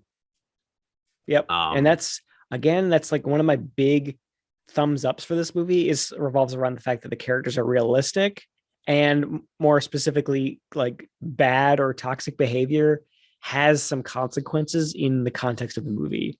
Exactly. Like he like how the way he reacted to the whole pregnancy scare was understandable. Like he freaked out about it and just and just didn't show up. Like it's a dick move, but you can kind of understand like him being so afraid he wouldn't show up. 100%. Like I as a consequence, as a teenage kid, I would have been terrified. I don't know what I would have done if I got some girl pregnant, right? I can't speak on behalf of like Damone because I never lived that moment. So I don't know what I would have done, but I don't agree with what he did, but I also understand why he did it. Yeah, you can understand his mindset. So it's nice that you can have that reaction to it, but also, like you were saying before, kind of almost rooting for like the comeuppance that he kind of gets, where like, yeah, that was a dick move, and when people found out about it, you can understand Phoebe Cates is like, wow, what an asshole, and then like spray painting his car, which also kind of a dick move, but you can understand it. Here's another parallel to my real life. The apartment complex that I Spray painting live cars. at, yeah, I used to vandalize cars. No, the apartment complex that I live at, like down the one of the, there's multiple buildings in a row, right? And there's a whole bunch of cars in the parking lot. I have seen a car keyed on the roof of it, bastard man. And I'm just like, wow, what did that dude do to deserve that? Oh man. And Charlie from Always Sunny. This is a bastard man. He's a bastard man. But like again, like it's like a real thing. It happens. Right. The next day, Mark confronts Damone. They have like a little kerfuffle because Mark likes Jennifer Jason Leigh, and he, admits that Damone probably took advantage of her. Granted, it was mutual, but Damone was still a dick in that he wasn't there for the abortion. Yeah. And then the next day, Vincent Schiavelli takes the class to see a dead person, because this is science class in the 80s, and they get to look at a cadaver. They go to like a hospital morgue. What? It's so great. He's like, this is the heart. And he like takes it out of the body. Yeah. Like I was not expecting the gore. Like we watch a lot of horror movies where you kind of desensitized to it. I mean, just go listen to the Ebola syndrome episode. But I was not expecting it in this movie. Like the shot of the cadaver and like the chest all opened up, like it's pretty graphic. Yeah. I like how like Spicoli, this is like one of the few scenes that he's in where he's completely silent. He's just like loving it, right? He's not. There's a whole joke a little earlier. It was like, are you even in my class? The science teacher says. He's like, no. I am today. It's so great. Jennifer Jason Leigh freaks out. Mark comforts her, and they kind of like reconnect there in that moment. And then the next few scenes is all the kids doing like their final exams and stuff and preparing for the prom, which Spicoli has a really great moment where he's super high and he's hitting his head with a shoe, and he's like, that's the sound of my head.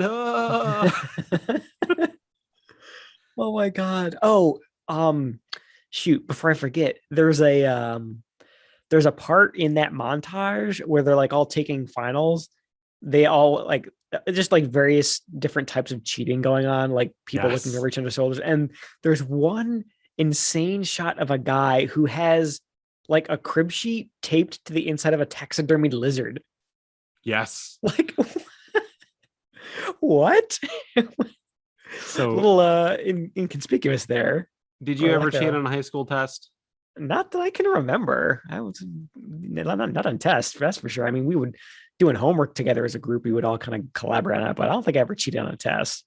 I remember one guy, the teacher had like it was like science class, and the teacher specifically took down a poster because It had science shit on it that we were being tested on.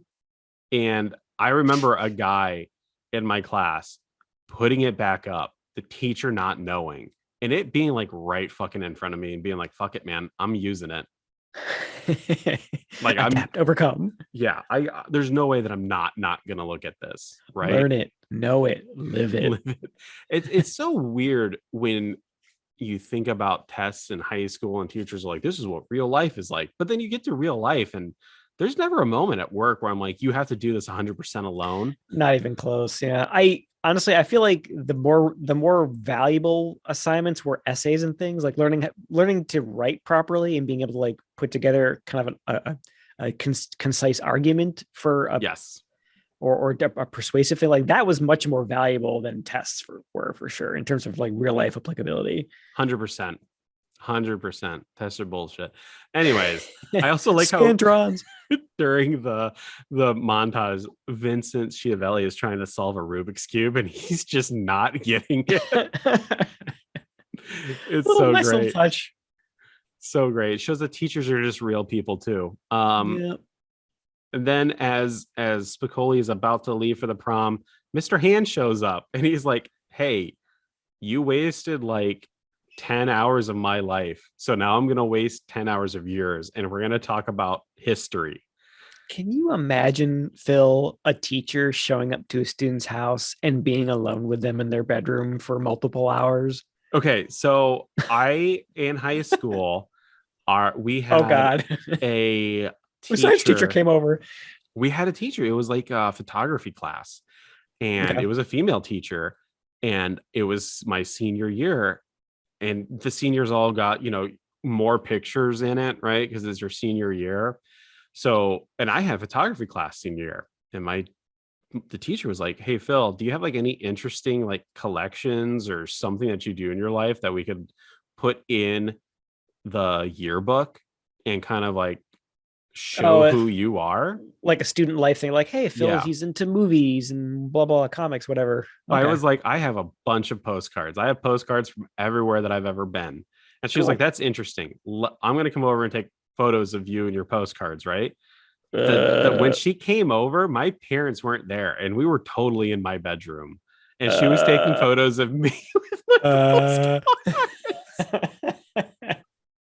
That's what the kids call taking pictures of postcards. If you know what I mean. Wink, wink. No, she was a really nice lady. But yeah, my gosh, I'm sure back of it now, really weird. But in the moment, I was like, it's just me and my postcards. Yeah, like I'm sure, nothing weird was going on, but like it's weird to hear about after the fact. And it's not in 2022. Everyone's way too up on edge about teachers. Because there are a lot of them, teachers with bad intentions, taking advantage of those kind of situations. We had like 3 teachers in the span of me being in high school that got busted for shit like that. The band teacher, he was like an award-winning band teacher in high school, and they found out that he was doing stuff with girls and inappropriate relationships. There was another teacher, he got busted for cocaine. He was the drama teacher. And then there was a coach who like had like the stereotypical hole in the wall to the girls shower and like videotaping them and shit. Yeah, dude. Man, your high school was way more dramatic than mine. Our high school was busted for cocaine. Huge. Oh, the year before I even started high school, there was a giant drug bust at that school, and a police officer arrested his own daughter because she was part of like the drug thing going on. That's stone cold. She's probably like, no one's going to suspect me. I'm the cop's daughter. You know what's even more insane though is that the school was like one of the top rated schools in Florida for public schools. It's because everyone was doing fucking cocaine. Apparently that's a low bar. Only one teacher got busted for coke in senior year, as opposed to like the entire administrative department.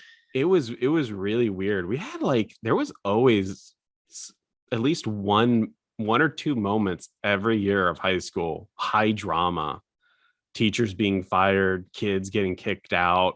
It was crazy. Wow. And again, like I'm struggling. I mean, maybe I was just too aloof to have paid attention, but I don't really remember any specific like things like that where like a teacher got arrested or someone got like really big trouble. I mean, there were occasional fights and stuff, but that's really about it. I don't remember anything happening with the like teachers or anything. Oh, dude, there was fights all the time at our school, all the time. Oh, Did you ever? So, like around, I guess, anniversary dates of like Columbine. Did the school ever like tell you like, hey guys, maybe you shouldn't be fucking coming here today? no, we had occasionally we would have a bomb threat, in which case we'd have to all go into the gym or like evacuate the building. But that was pretty rare. Nothing like that ever. Like I not coming to remember school. I remember one year my dad came and got me and my brother out of school because it was like the anniversary for Columbine, and there was like threats going around, and like parents and teachers were like telling kids like, you guys Jeez. probably shouldn't be here today. Just not taking any chances. Yeah. And my dad Wow. came and got us. It was That's high scary. school, man. High school is fucking crazy. It's amazing to tie it back to the movie. It's amazing how much of this movie is relatable and identifiable in terms of like the way the teenagers behave, but like the details are so different. Oh yeah. Like the thing with the toner, like I don't remember any of that stuff. Even like the characters both are and are not very relatable to people in our generation. It's interesting how things have changed. I do like how their dance is kind of like this. It's dinky in the setting because it's just like their high school auditorium, but they have like a live band playing real songs, and I think that's pretty neat. I think that probably went out of fashion probably in the 90s if I had to guess. We never had bands. There were always DJs. Yeah. What was your high school? Did you go to prom senior year? So technically our school, I guess, was kind of weird. There was no senior prom. There was a junior prom for the juniors, and then there was a senior ball. That was the senior dance. It was a ball, and they would actually the junior prom was what they would do in the school. It was pretty low budget. The senior ball had a much higher budget, and they would actually like rent out, like where you would do weddings and stuff. Yeah, like wedding receptions, they would do it there, and they would have like food and stuff. So it was a little bit of a higher class event, but yeah, it was theme? No, I don't think so. We had a theme. I don't remember my theme. Under the Sea. Yeah, the Jamming Under the Sea dance. I don't know. It was popular in 2000 whatever. I don't know. Probably like American Pie. American Pie. Yeah, it was American Pie themed. Everyone was banging Finch's mom. And apple pie. I remember like we rented a limo. I had a date. It wasn't that great. Yeah. High school proms, man. Yeah. Crazy. No bands, just DJ. A lot of shitty R&B because that's what was fucking popular back then. That's what was popular. Yeah. I remember rock and roll. This is the last story I'll tell about high school dances is I remember it was a lot of that kind of music. And I remember that we wheedled the DJ into playing Darude Sandstorm. Yes. Near the end of the night. And like everyone hated it. I mean, like 90% of the people on the dance floor just like they were already out tired anyway and they're ready to go home. So it was like a really small group of us who actually would stand and do really bad rave dancing. But I remember that was a lot of fun. Nice. And this is the moment in the movie where all the characters are kind of reconnecting. Mark and Damone make up. It's kind of questionable. They say they're still friends, but there's probably still always going to be some kind of animosity there. Mr. Hand and Spicoli come to the realization that Spicoli isn't that dumb and Mr. Hand isn't that bad. And Spicoli's just going to squeak by. And you can kind of tell that Mr. Hand enjoys Spicoli here. He definitely has that moment, right? There's that, again, it's that mutual respect. And he's like, he can see potential in him. He's like trying to get him to apply himself. And this is like one moment he did. He laments that she broke up with her boyfriend. Who we never saw and doesn't exist. And then everyone dances at the end. And it's kind of a really great moment. The next day, Mark and Jennifer Jason Leigh's character reconnect, and they're definitely going to be going out in the future. Yeah, it's almost like they have kind of a relationship reset where they're back at the mall, back in their crappy jobs, and they kind of almost start from scratch with like a little bit of flirtation, and it was kind of a nice little reset that they deserved. And here comes my favorite scene in the entire film, which it's not just because it's the last scene. It just really is. It works really over well. the top. Spicoli comes into a convenience store that Brad just started working at, and Spicoli's like, "Didn't you work at the burger place?" And he was like, "Yeah, like a year ago." Whoa. Yeah, exactly. Whoa. Spicoli asks to use the restroom, and as he goes to the restroom, an armed robber comes in and starts holding up the joint. And Brad is freaking out because he just started working and he can't open up the safe. Spicoli causes some kind of distraction, and Brad throws scalding hot coffee on his face, the robber, and Spicoli goes, "Awesome, dude. Totally awesome. I could not believe that. I knew that quote also before seeing the movie. I could not believe that that's where it showed up. Yep. Totally awesome watching this guy getting horribly burned by hot coffee.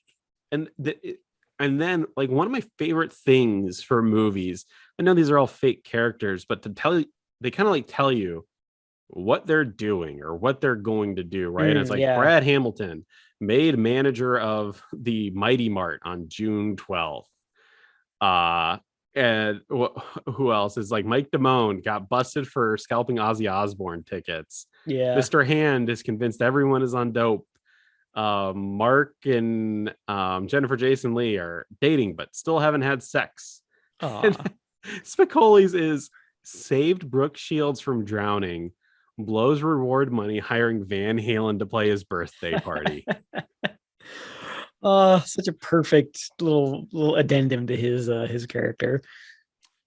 Fast Times at Ridgemont High, 4.5 out of 5. It loses points for reusing the sex theme song. That's like the only moment it pulls me out of the movie. It makes me realize that I am watching a movie, and that is like a big no. Yeah, it was a 4 out of 5 for me too. I mean, I liked it. I'm not sure. I was thinking more about it today. I'm not sure how much I would like it if this were about times when I was alive and in high school. I think I would like it less if it were like contemporary. But I think part of the reason I liked it so much was it was very much like looking at it like in a time machine and just looking at how ways in which teenagers in the 80s were different, both the same and different from when I was a teenager. I found that to be kind of the most enjoyable part about it. Just little like slices of life. I think we're getting to that age though, where it's going to happen soon. It's going to happen. And in fact, it is like Netflix is doing that 90s show where they take the characters from that 70s show. Now that they're the adults, they have kids, that 90s show. It'll be interesting to see if there's like that nostalgia for it, right? If I look back at it and I go like, oh, AOL Instant Messenger. Oh, Nickelodeon Nicktoons. And oh, look at this. Oh, look at that. Maybe it'll happen. Maybe it won't. Maybe, yeah. I mean, it's interesting how nostalgia works. Some things click, sometimes some things don't. But I guess we'll see. I don't know. I kind of go back to something I said earlier on in our discussion. Is this a comedy, Phil? There are definitely really good to great comedic moments. There's a lot of really great dramatic moments as well. Yeah. I would almost say like it's kind of like a slice of life movie, right? Yeah. Kind of like one of those hangout movies where there is a plot.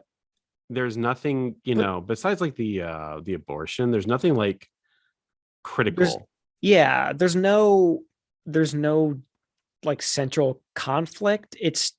There are kind of conflicts that go on, but it's not like there's like one big plot thread that everyone is interacting with, one big villain or one big event that everyone's got to like pitch in to help with. Like, I think, slice of life is kind of a good way to put it.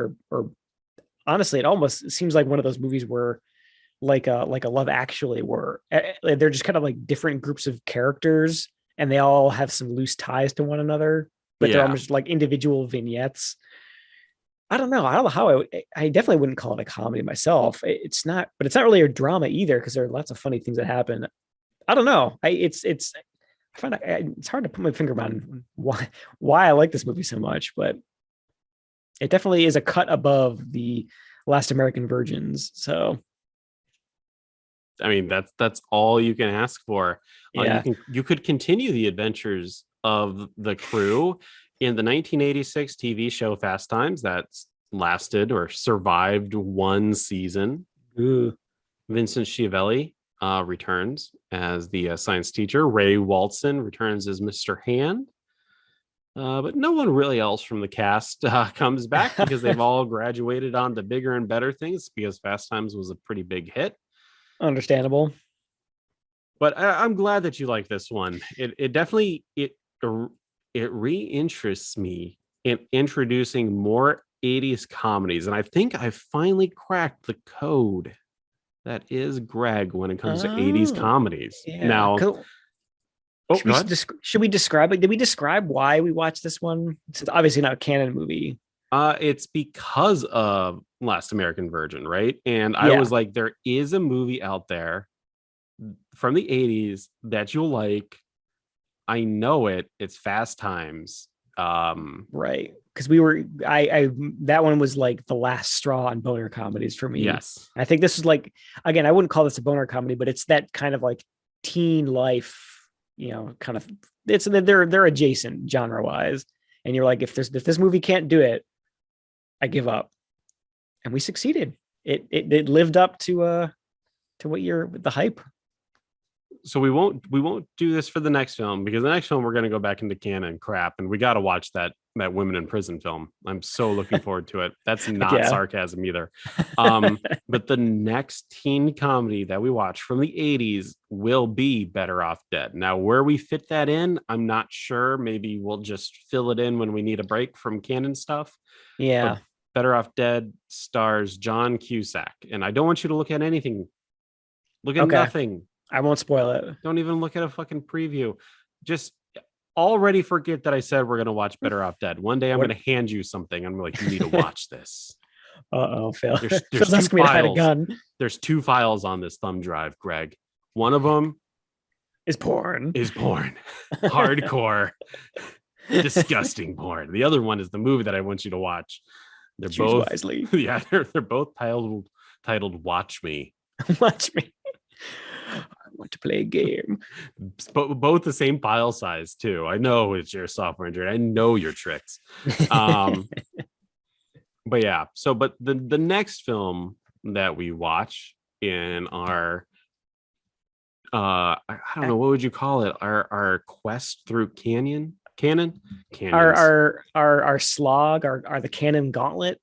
The canon gauntlet. That's good because sometimes like it's kind of easy in certain parts to get through a gauntlet, right? Like they can't come up with, amazing traps all the time. So sometimes it's kind of like, oh, just like don't touch this and you'll get through this part, right? Yeah.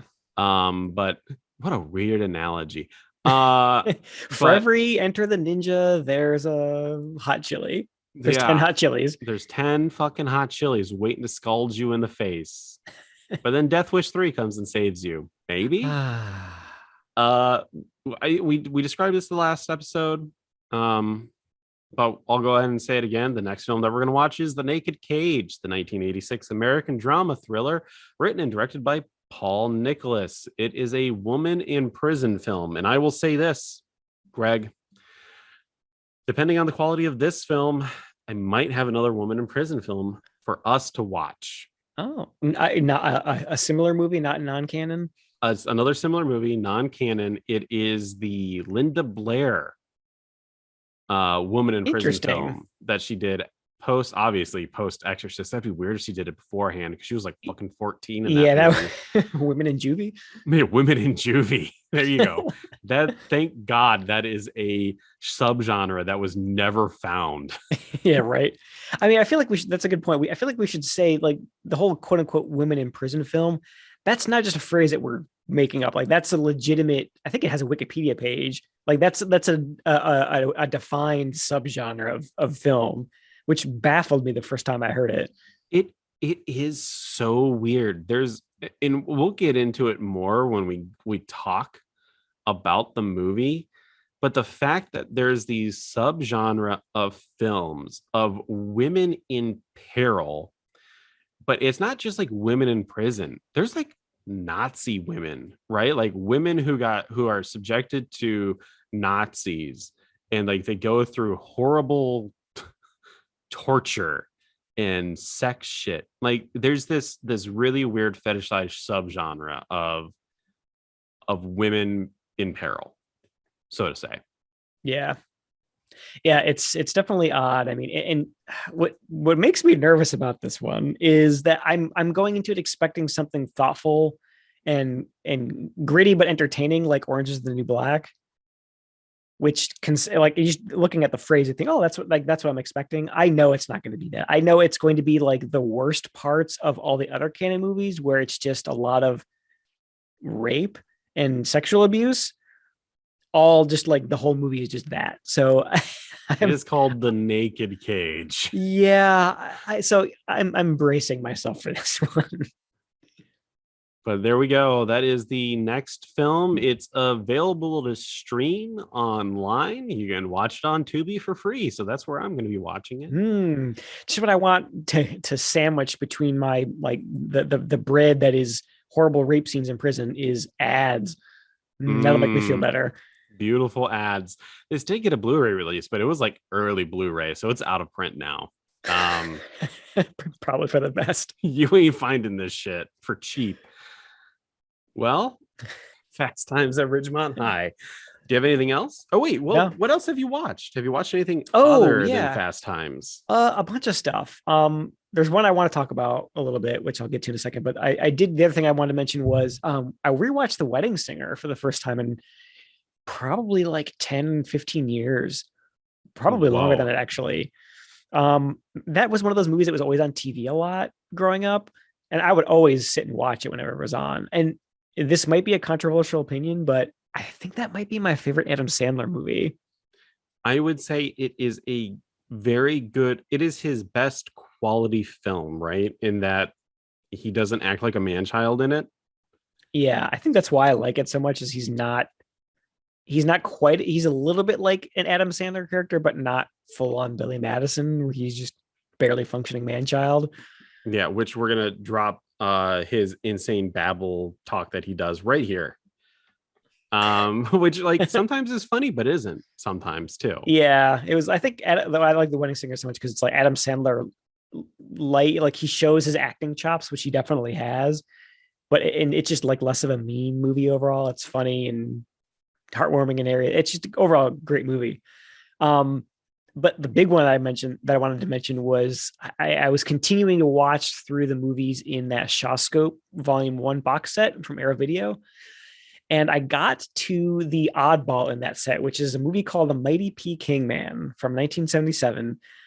It's not a kung fu movie. It is the Shaw Brothers Studios like way to capitalize on the kaiju movie genre. I guess right around this time in like the mid 70s, they did a King Kong, like a Hollywood King Kong remake. And they were trying to capitalize on the success of that one. So they made what is essentially a King Kong movie, but is also plot wise a cross between that and Tarzan, because there's the guys who go on an expedition to somewhere remote and they come across King Kong. In this case, his name is I forget the name of it's basically a Yeti. He comes out of the Himalayas and terrorizes people. But one guy gets stranded there and meets this what is essentially a woman, but she got like a Tarzan story. She was raised in the woods. It's so weird. This poor woman is like falling out of this leather bikini that they put her in, like falling out of that thing every other scene. It's such a weird movie, and there's a weird montage in the middle, which I think I sent you a video of, where they're falling in love montage, and they're dancing with this leopard, this live leopard who looks drugged out of his mind. It's just such a weird, and then the rest of the movie is basically just a remake of King Kong. It's bizarre. Definitely check it out if you like old Godzilla movies. It's unique, that's for sure. Have you not seen the 1976 King Kong film? I have not. with No. Jeff Bridges. You should. It is actually pretty good. I did read that they featured he climbs up the World Trade Center in the Empire State Building. Is that true? You should really watch it. Oh no. You should really watch it. It's not bad. Like, I think the Kong suit in it is really good, and they based Kongfrontation in Universal Studios based off of that movie. Really? Yeah. Yeah, I had honestly I didn't know about it until I watched this movie and I was doing some reading after I realized that they're capitalizing on that when it came out. It's like they remade it in the 70s. Yeah, man. The rabbit hole gets deeper. There you go. It never Anyway, ends. what else you been watching recently? I watched the Warlock trilogy, which I've posted my thoughts on it on YouTube. Oh yeah. There's a video out there you can click. It's probably like 40 seconds long. Definitely diminishing returns, but the first two are pretty solid. Yeah, I think you said it was like a 3 and then a 4 out of 5. The second one, right? Was higher? Yeah, so definitely good. I rewatched Venom. My kid wanted to watch that one again. Way to shift the blame to your kid. It is what it is. It's not a horrible movie, but it's definitely not an amazing movie. It's a weird comic book movie that feels like it should have been made as an early comic book movie, right? Like like around the era of like the Ben Affleck Daredevil, where like they're post Spider-Man but pre MCU, where superhero movies were definitely hit or miss. It was like the false start to the MCU era where like we got the good stuff like the Dark Knight, but then we got the crap like the Ben Affleck Daredevil where they kind of not quite. You can definitely see moments of enjoyability, but there's too many other parts. And then tonight I'm gonna watch the new Venom Let There Be Carnage. Because my kid wants to watch it. So there we go. Seem like you're bracing for that one too. Well, it's like 90 minutes, so at least it'll be quick. Yes, at least it won't last very long. Yes. But yeah, other than that, just TV and stuff, more Mama's Family. But no one wants to hear me talk about. I still have like 40 more episodes of it. Oh, for God's sake, just end the episode now. He's gonna start talking about Mama's Family again. Exactly. Well, actually, there was an episode recently where another Brent Spiner was in it again, and I posted about it. Yeah, he came back. He was in one episode super early in the series. He was there as Data, and he was like, "Hey, yo, I'm back in time. I'm back." Nanu. This doesn't make any sense. But there you go. Well, if you like what you're hearing, leave some comments. I reply back to everything that's posted on YouTube. Once I see it, I will reply back to you. Personalized responses. Personalized. Yeah, exactly. So yeah, write to us at that'scanon@gmail.com. You can go to our YouTube, That's Canon. You can follow us on Instagram at That's Canon. We're also on TikTok at That's Canon Podcast, where I post pictures of things that I'm watching or movies that I've bought. And by God, have I bought a lot of movies recently that I just need to sit down and watch. Retail therapy. Exactly. Nothing gets that dopamine rushing faster than spending a little bit of cash. That smell of a freshly unwrapped Vinegar Syndrome release. Which I have next to me, Greg. I'm looking at LA Wars right now, and I'm like, I should fucking watch this weekend.